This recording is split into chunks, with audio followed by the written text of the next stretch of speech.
Merci, Monsieur le Président, Mesdames et Messieurs les ministres, mes chers collègues. Ma question s'adresse à Monsieur le Premier ministre. Belfort a un avenir industriel. Votre activité a une importance stratégique pour la France et sera donc défendue. Ces propos, Monsieur le Premier ministre, ont été adressés aux salariés de General Electric et d'Alstom par Emmanuel Macron, alors ministre de l'économie, lors de sa visite à Belfort en mai 2015. Il ajoutait « Vous pouvez compter sur moi ». Aujourd'hui, Belfort compte sur le président de la République, car la situation du site de General Electric menace gravement une aventure industrielle vieille de 140 ans, où sont produits les TGV et les centrales nucléaires. Lorsque GE a racheté la branche énergie d'Alstom, le projet prévoyait la création de 1000 emplois, qui ne l'ont jamais été. Pire encore, il y a déjà eu 264 suppressions de postes. Notre territoire se prépare à devoir subir un plan social de près de 1000 emplois, et les salariés de General Electric ne peuvent pas attendre la fin des élections européennes pour que vous agissiez.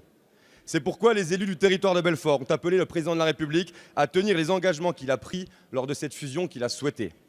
Il faut d'urgence enclencher la diversification de l'activité industrielle, car il n'est pas concevable de permettre le démantèlement de l'industrie française. Pour cela, nous vous avons proposé 4 pistes. D'abord, le plan grand carénage d'EDF, qui vise à augmenter la durée de vie des centrales nucléaires. Ceux qui, à Belfort, ont hier fabriqué les turbines à vapeur seront les mieux placés pour en assurer la remise à niveau demain. Cela assurerait un haut niveau de charge pour le site et ainsi le maintien de l'emploi. Ensuite, vous pourriez aider à la diversification du site par le biais de l'aéronautique, secteur d'avenir où GE est déjà engagé dans une coentreprise avec Safran. Enfin, la filière industrielle de l'hydrogène, sur laquelle notre département est engagé et reconnu internationalement, et celle du digital sont d'autres solutions pour sauver 140 années d'histoire industrielle. Des propositions, nous en avons, mais nous avons désormais besoin de vos engagements. Les salariés de GE ont besoin de vos engagements rapides car le temps presse. Emmanuel Macron a dit que l'on pouvait compter sur lui. Il est temps de passer de la parole aux actes pour sauver le site industriel de Belfort et prouver que cette parole avait de la valeur. Merci, chers collègues. La parole est à Madame Agnès Pannier-Runacher, secrétaire d'État auprès du ministre de l'Économie et des Finances. Monsieur le Président, Mesdames et Messieurs les députés, Monsieur le député Brossat, Boucard. Vous m'interrogez sur la situation de l'entreprise General Electric. La situation des sites industriels de General Electric, et notamment celui de Belfort, fait l'objet d'une très grande attention du gouvernement et j'en veux pour preuve que nous avons réuni le 7 février dernier avec Bruno Le Maire le comité de suivi des engagements qui avaient été pris par General Electric lors de l'acquisition de la branche énergie d'Alstom.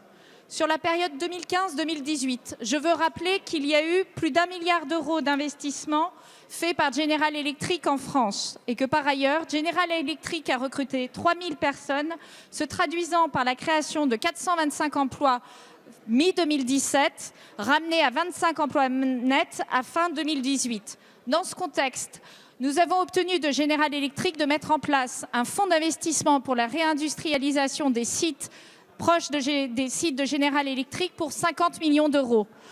La gouvernance de ce fonds est quasiment en place aujourd'hui avec un président qui a une expérience industrielle et qui reverra l'ensemble des projets d'industrialisation avec à ses côtés les représentants des élus locaux. Je vais également préciser par rapport au site particulier de Belfort que nous travaillons en ce moment effectivement sur le sujet de l'aéronautique et que nous avons pris des contacts sur la question du carénage, que nous avons également, et nous n'avons pas attendu votre question, pour travailler sur celui des jumeaux numériques dans le gaz.